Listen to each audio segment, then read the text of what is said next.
ঘড়ির মতো দেখতে, এটার নাম হচ্ছে পয়ার রূপ। এটা দিয়ে সাধারণত লিফটিং শিফটিং করা হয়। আমি যে ট্যাগটা ধরেছি এটা মূলত 60 টন পর্যন্ত ক্যারি করতে পারবে।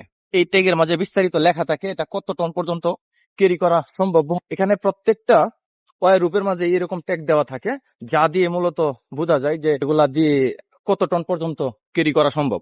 আমি যদি আপনাদেরকে দেখাই, এই যে দেখছেন বড় ক্রেনটা, এই বড় ক্রেনের মাধ্যমে এই প্লেটটা এখানে লিফটিং করা হচ্ছে।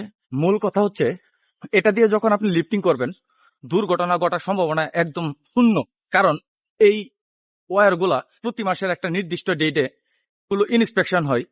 যদি ইন্সপেকশনে কোনো সমস্যা হয় তখন এগুলো আর ব্যবহার করা হয় না। আমাদের বাংলাদেশেও লিফটিং শিফটিং এর কাজ হয়, কিন্তু ওইখানে ব্যবহার করা লিফটিং বেল্ট দিয়ে লিফটিং করলে বেশিরভাগ সময় দুর্ঘটনা ঘটে। কারণ এগুলা বেশিরভাগ ইন্সপেকশন থাকে না, অনেক পুরাতন হয়ে গেলে এগুলা ছিঁড়ে যাওয়ার সম্ভাবনা থাকে। তাই এই লিফটিং বেল্টের পরিবর্তে এই লিফটিং ওয়্যার ব্যবহার করা টোটালি নিরাপদ। আমরা যদি একটু সতর্ক থাকি নিজেদের প্রতি, কাজের প্রতি, তাহলেই আমরা দুর্ঘটনা এড়াতে পারি।